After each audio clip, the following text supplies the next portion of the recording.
علیکم، میں امداد سمرو۔ ایمرجنسی کی باتیں ہو رہی ہیں پھر سے۔ ایمرجنسی اپریل میں لگے گی، مئی میں لگے گی، انتخابات ہوں گے یا نہیں ہوں گے، کون جیل جائے گا اور کون جلاوطن ہوگا، یہ ساری باتیں دوبارہ پاکستان کی سیاست میں ہو چکی ہوئی ہیں، اور معاملہ ہے انکشافات کا اور ایک گندی ویڈیو کا۔ دھندا ہے پر گندا ہے یہ، یا گندا ہے پر دھندا ہے یہ، کہتے ہیں نا، انڈین ڈائلاگ ہے ایک مووی کا۔ تو یہ ساری صورتحال ہے، مگر شرم حیا جن کو نہیں ہوتی وہ پھر سارے جو ہوتا ہے نا وہ بے شرمی کی حدود پار کر کے کود پڑتے ہیں۔ تو آغاز میں میرا خیال ہے گندے دھندے سے کر لیتا ہوں، باقی صورتحال جو ہے وہ کیونکہ آج عید کی چھٹیاں ختم ہو جائیں گی، تو اس کے بعد پھر 2 دن باقی ہیں بیچ میں، اور پھر 27 کو ملک کی سیاسی صورتحال جو عدالتوں میں پھنسی ہوئی ہے وہ وہاں سے نکل پائے گی، یا وہاں سے ایمرجنسی برآمد ہوگی، یا وہاں سے انتخابات نکلیں گے، یہ ساری صورتحال۔ تو پہلے جو ویڈیوز کا معاملہ ہے، آڈیوز کا معاملہ ہے، آڈیوز اب تک جو آئی ہیں اس میں جو عمران خان صاحب کی ذاتی آڈیوز تھیں کسی خاتون کے ساتھ، وہ نازیبہ تھیں، نامناسب تھیں، وہ ریکارڈ کر کے سامنے لانا بے شرمی تھا۔ ظاہر ہے اس سے مطلب کوئی اچھی چیز نہیں ہے۔ ہر انسان کہیں نہ کہیں کوئی نہ کوئی ایسی چیز چھوڑ جاتا ہے یا کر رہا ہوتا ہے، تو ذاتی زندگیوں میں اس طرح گھسنا کوئی اچھی چیز نہیں ہے۔ اب ایک ویڈیو منظر عام پر لائی گئی ہے۔ اچھا، اب یہ اس طرح کی چیزیں لانے والے باقی جو سازشیں پکڑی جاتی ہیں نا آڈیوز میں اور ویڈیوز میں، پھر ان معاملات کو بھی متنازع کر دیتے ہیں، پھر وہ اس پر بھی سوال اٹھنا شروع ہو جاتے ہیں۔ ایک ویڈیو ہے کسی خاتون کی، انہوں نے مختصر سے لال کپڑے پہنے ہوئے ہیں اور ظاہر نازیبہ ہے، اس کا ذکر نہیں کیا جا سکتا۔ اس کے لیے کہا گیا کہ جی تحریک انصاف کی ایک MN ہے، میں نام بھی نہیں لینا چاہتا، سوشل میڈیا پر چل رہا ہے، میں تو مطلب اس کے حق میں ہی نہیں ہوتا کہ کسی کا اس طرح کسی اسکینڈل سے نام جوڑا جائے، ذاتی ہوتا بھی ہے تو لوگوں کی ذاتی زندگیاں ہوتی ہیں۔ پیچھے کوئی ایک خاتون اور تھیں، PTI کی MN تھیں، ان کے لیے اس طرح کی بکواس قسم کی ویڈیوز جو ہے وہ وائرل کی گئی تھیں۔ پھر ایک خبریں آئیں بڑے عرصے تک کہ جی عمران خان صاحب کی گندی ویڈیوز ہیں وہ منظر عام پر آئیں گی۔ پھر کہا گیا کہ جی رمضان کی وجہ سے وہ ویڈیوز، پچھلے سال کہ ماہ رمضان کی وجہ سے وہ ویڈیوز منظر عام پر نہیں لائی گئیں، بعد میں لائی جائیں گی۔ یعنی اتنی بے شرمی کہ اگر گندا کام کرنا ہے تو پھر ماہ رمضان کا خیال تو وہ نہیں کرتے ہوتے گندا کام کرنے والے۔ لیکن بہرحال تو خاتون MP ہیں، PTI کی بہت متحرک MN ہے، اب تو خیر سابقہ ہو گئی، تو ان کے لیے کہا جا رہا ہے کہ جو ان کی یہ ویڈیو ہے، حالانکہ ان کی نہیں ہے، وہ نہیں ہے۔ لیکن اب جو ٹرولنگ ان کی ہو رہی ہے اس کو لے کر ان کے مخالفین جس طرح وہی کام کر رہے ہیں جس طرح عمران خان صاحب کے ٹرولز کرتے تھے۔ ظاہر ہے اس میں زیادہ میں دیکھ رہا ہوں مسلم لیگ نون کے لیے ان کے حق میں جو اپنا ٹویٹ کر رہے ہوتے ہیں، جس طرح کے وہ ٹویٹر اکاؤنٹس ہیں، وہاں سے اس ویڈیو کے اوپر طرح کی گندی باتیں ہو رہی ہیں۔ مریم نواز صاحبہ مسلم لیگ نون کی اپنا چیف آرگنائزر ہیں، نواز شریف صاحب کی جانشین ہیں، اس میں کوئی شک نہیں ہے، وہ خاتون ہیں، لہٰذا ان کی جماعت اگر اس معاملے میں ملوث ہے تو ان کو اس معاملے کو نا وہیں روک دینا چاہیے، بلکہ جو لوگ اگر یہ کر رہے ہیں تو ان کو چاہیے کہ ان کو پارٹی سے نکال دیں۔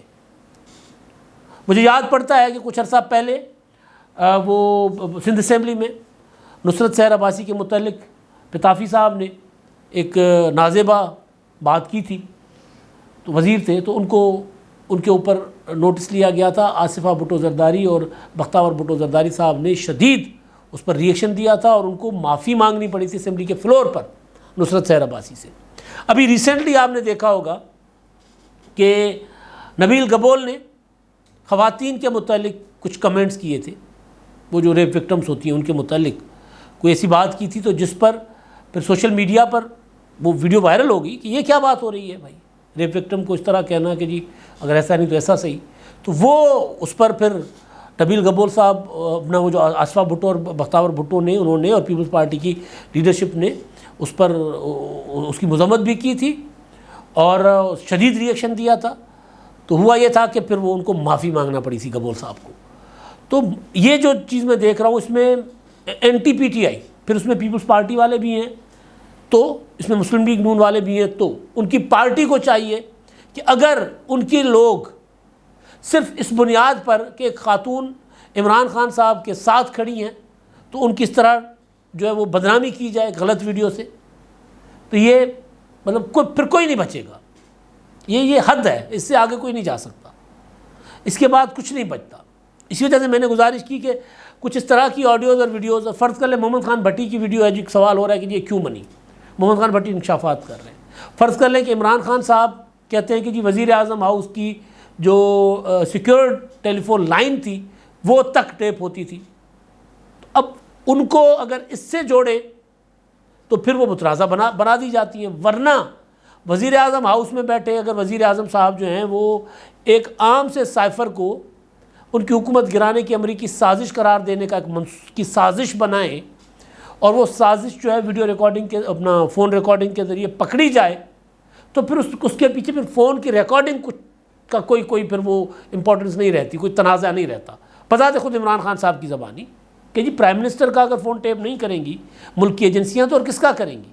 وہ کہا میں نے کہہ دیا اپنی ایجنسیوں کو کہ میرا فون ٹیپ کریں، میں تو کوئی ایسا 2 نمبر کام کر ہی نہیں رہا۔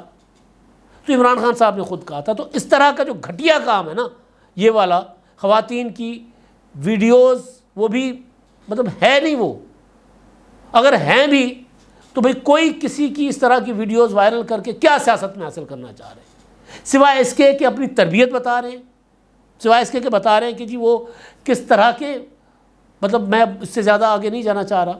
تو بالکل اسی طرح جیسے پھر کل سے اپنا وائرل ہے آڈیو مبینہ طور پر چیف جسٹس صاحب کی ساس اور ان کی ایک سہیلی کے درمیان، پھر ان لوگوں کو وہ اس طرح کی جو چیزیں ہو رہی ہوتی ہیں ان کو پروٹیکٹ کرنے میں آسانی ہوتی ہے کہ دیکھیں یہ ہم کہہ رہے تھے نا کہ ذاتیات یا ذاتی زندگیوں میں لوگوں کی گھس رہے ہیں، تو پھر یہ آسانی ہوتی ہے۔ تو یہ جو بھی اس میں لوگ جو عناصر ملوث ہیں، رانا ثناء اللہ صاحب اس کو دیکھیں، FIA کی سائبر کرائم اس کو دیکھیں کہ یہ ویڈیوز کیوں اس طرح کی ویڈیوز خواتین کے ساتھ منسوب کر کے اور ان کو بدنام کیا زندگیاں تباہ ہو جاتی ہیں نا ہمارے جیسی سوسائٹی میں، کسی بھی سوسائٹی میں، بلکہ باہر تو خیر کوئی ایسا کر کے دکھائے، وہ جہاں کوئی ایسا کرے وہاں پر تو ساری زندگی سلاخوں کے پیچھے رہنا پڑے گا، پھر وہاں پر تو پھر کالے پانی کی سزا جیسی ہوتی ہے، اس طرح کی سزائیں بھی بھگتنی پڑ جاتی ہیں نا۔ تو بہرحال ایک تو یہ معاملہ ہے۔ اب دوسرا معاملہ ہے ایمرجنسی، انتخابات، چیف جسٹس صاحب رہتے ہیں نہیں رہتے، صورتحال کدھر جاتی ہے وہ معاملہ۔ تو اب جیسے جیسے دن آگے بڑھ رہے ہیں ویسے ویسے اس پر ڈسکشن بھی ہوگی، سوالات بھی ہوں گے، اور اس پر پیشن گوئیاں بھی ہوں گی، خواب بھی دیکھے جائیں گے، تجزیے بھی ہوں گے۔ اس پر میں بات کرتا ہوں۔ پہلے ذرا ایک امریکی جریدے کا انکشاف بلومبرگ نے عمران خان صاحب کے متعلق، عمران خان صاحب نے بہت زیادہ وہ کیا کہتے ہیں انویسٹمنٹ کی ہے امریکہ کو راضی کرنے اور امریکہ میں اپنے لیے رائے عامہ۔ اب ظاہر ہے وہاں کی رائے عامہ کیسے بنے گی؟ وہاں جو اخبار، جرائد، وہاں کا سوشل میڈیا، وہاں کا میڈیا، وہاں کے زلمی خلیل زاد جیسے لوگ، اس طرح کے لوگ، یا پھر وہ انڈین جو جج ہیں کاٹھیجو صاحب، مارکنڈے کاٹھیجو صاحب، اس طرح کے لوگوں کے اوپر انویسٹمنٹ کر کے عمران خان صاحب ذرا اپنے لیے ایک انٹرنیشنل امیج بلڈ کرنے کی کوشش کر رہے ہیں۔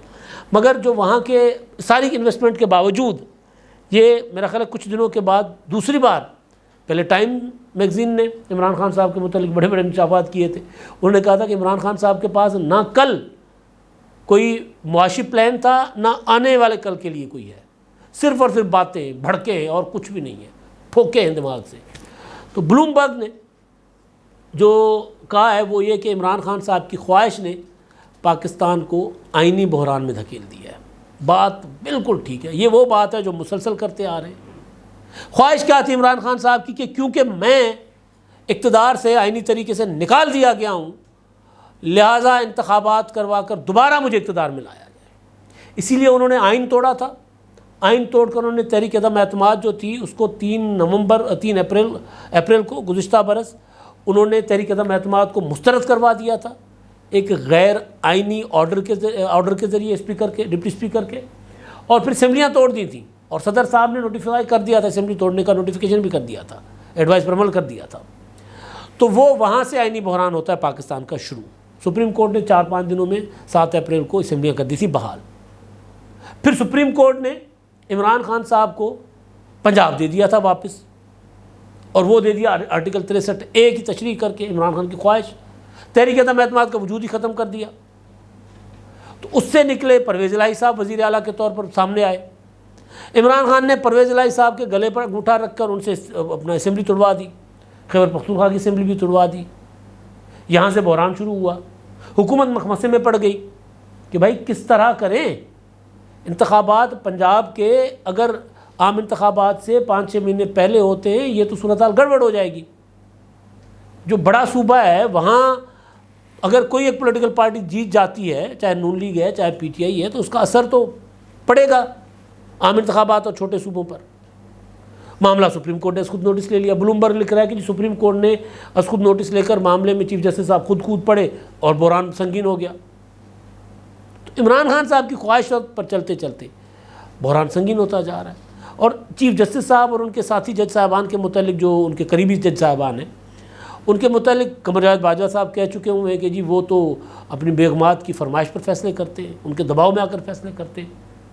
اور باجوہ صاحب تو ہمارے جج صاحبان کی دائی ہیں نا، وہ تو ان کو پتہ ہے کہ جی یہ ان کے ذہنوں میں ان کے من میں کیا چل رہا ہوگا. کیونکہ باجوہ صاحب شریک جرم رہے ہیں عمران خان صاحب کو لانے اور نواز شریف صاحب کو نائل کرنے اور ثاقب نثار کے ذریعے عجیب و غریب قسم کے فیصلے دلوانے میں.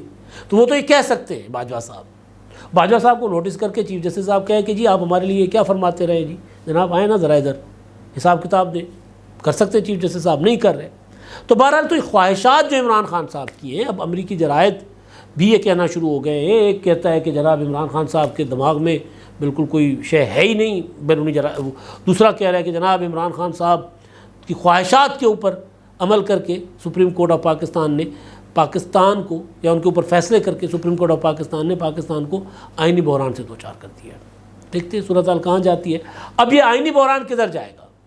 میں نے کچھ عرصہ پہلے کہا تھا کہ ایمرجنسی لگ سکتی ہے، اور کسی حد تک جو سپریم کورٹ آف پاکستان کو ہمارے جو اپنا سیکورٹی اداروں اور انٹیلیجنس اداروں کے سربراہان نے کچھ دن پہلے جو جا کر بریفنگ دی تھی پیچھے بدھ کو یا منگل کو پچھلے ہفتے، تو اس میں انہوں نے جو صورتحال بتائی تھی وہ ایمرجنسی سے کم نہیں تھی. چیف جسٹس صاحب نے خود کہا کہ جناب انہوں نے جو ہمیں بریفنگ دی وہ تو بڑی مطمئن کرنے والی ہماری کہ حالات کوئی انتخابات کے لیے اچھے نہیں ہیں، مگر اگر یہ پہلے دے دیتے تو پھر ہم یہ فیصلہ نہ کرتے. اب وزارت داخلہ نے ایک اور رپورٹ جاری کر دی ہے کہ عمران خان صاحب کی جان کو کچھ کالعدم تنظیموں سے خطرہ ہے، کوئی باہر کی تنظیم کے لوگ ان سے خطرہ ہے، اور خفیہ رپورٹس ہیں. اور اس میں رانا ثناء اللہ اور خواجہ آصف صاحب کو بھی کہا جا رہا ہے، وزیر دفاع، وہ بھی خطرے میں ہیں. پیپلز پارٹی کی لیڈرشپ کے بارے میں بھی کہا گیا ہے کہ ان کو بھی خطرہ ہے.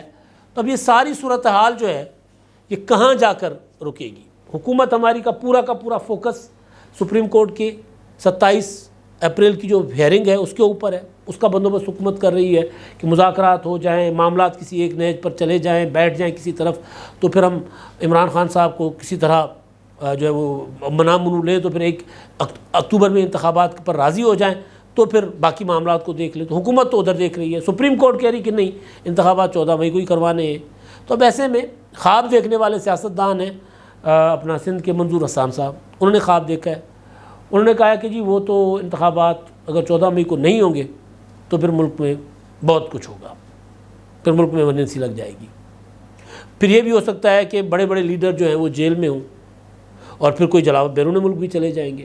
اب ظاہر ہے ایمرجنسی تو موجودہ حکومت لگائے گی، تو پھر ایمرجنسی لگے گی، سپریم کورٹ کے فیصلے پر عمل نہیں ہوگا تو پھر ایمرجنسی کی طرف ملک جائے گا. اگر ایمرجنسی لگتی ہے تو اس کے بعد کیا ہوگا؟ وہ یہ بھی کہہ رہے ہیں کہ جی عمران خان صاحب انتخابات جب بھی ہو، عمران خان صاحب تو اکتوبر میں بھی ہو، تب بھی عمران خان صاحب ان کو وزیر اعظم بنتے نظر نہیں آ رہے.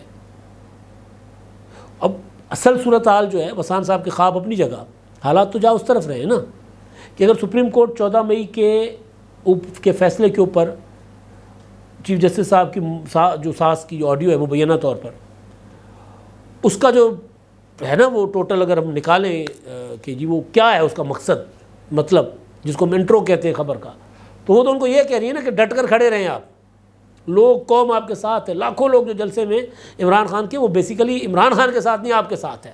تو آپ ڈٹ جائیں آپ انتخابات کے معاملے پر. اگر چیف جسٹس صاحب ڈٹ جاتے ہیں اسی مشورے کے مطابق تو پھر حکومت کا ریئیکشن کیا ہوگا؟ پھر حکومت کے پاس انتخابات سے بچنے کے لیے یا پھر عدالت کے اندر جو تکرار ہے، عدالت کے اندر جو تقسیم ہے وہ تقسیم آگے بڑھے گی. تو اس کا توڑ کیا ہوگا، اس کا حل کیا ہوگا، 2 عدالتیں کام کر رہی ہوں گی، عجیب و غریب صورتحال ہو جائے گی۔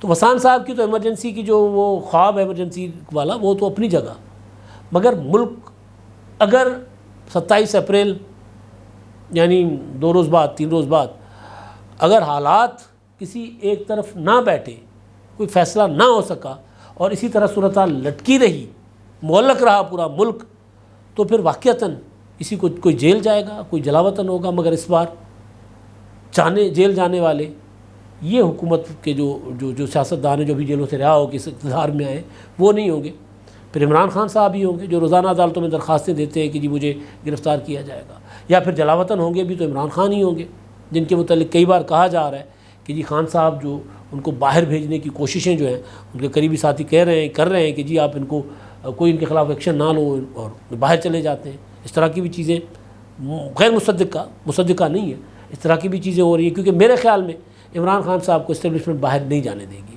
خان صاحب باہر جائیں گے تو وہ جس طرح کی باتیں یہاں کر رہے ہیں وہاں جا کے اس سے 1000 گنا زیادہ باتیں کریں گے، تو وہ پاکستان کے لیے اور پاکستان کی اسٹیبلشمنٹ کے لیے ظاہر ہے سوٹیبل نہیں ہوگی، اچھی نہیں ہوگی، لہٰذا ان کو باہر نہیں جانے دیا جائے گا۔